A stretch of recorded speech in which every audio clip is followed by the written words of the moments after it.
Hey y'all, what's up? Let me think out loud here about this concept of emotional labor. Okay, maybe y'all have heard that word floating around. There's an entire book written about it. It was first referred to in the 80s.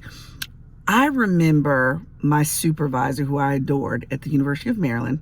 He would always put this little signature down at the bottom of his email that said, "Thank you for your consideration, Dr. Such and Such," right? And I'm thinking, that's proper. Interesting. What does that mean exactly?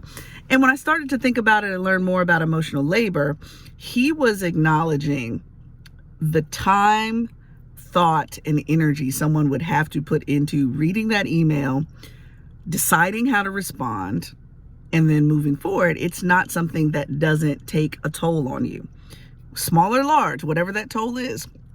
And when I think about that, I think that is exactly what we need to consider both at home and at work.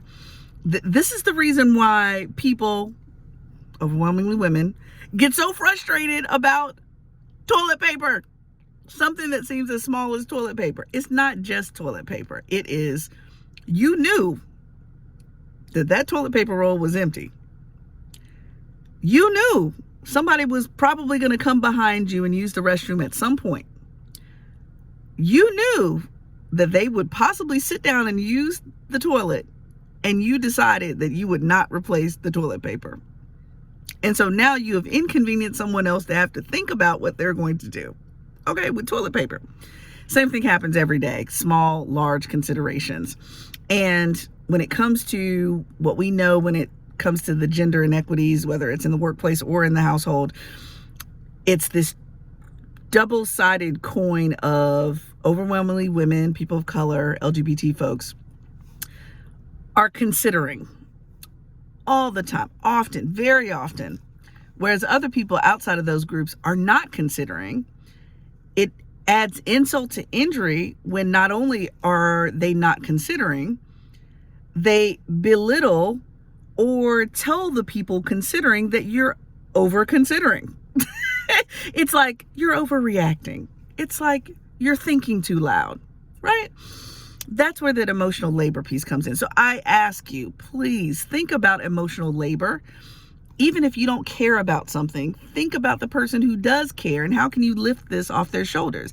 I remember having this conversation with my line sisters long ago where we were just simply talking about emotional labor and how we're told, whether it's at work or elsewhere, just ask for what you want. Just let us know what you need.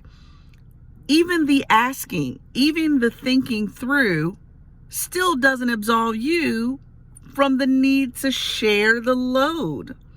You have a brain just as I do, just as we do. Why can't you think of it as well so that I don't have to do what? The emotional labor of asking you to do something that you see clearly needs to be done. Think about something very small like the trash in your house and the people outside of yourself who clearly put trash in that trash can, pass by it as often as you do, but you're the only one that notices it. And then you have to take the emotional labor or lift to ask or tell them, please empty that trash can. That is labor versus not having to be told to do something, not having to have a to-do list for you. Consider emotional labor, both sides of the coin. Whether you predominantly carry it because it's your very nature, maybe it's your social conditioning to carry it. And if you're a person who doesn't carry emotional labor, doesn't understand why it's such a big deal and how it affects other people by being empathetic. Okay, so consider both sides of emotional labor. Somebody has to lift the load. Why not share the load?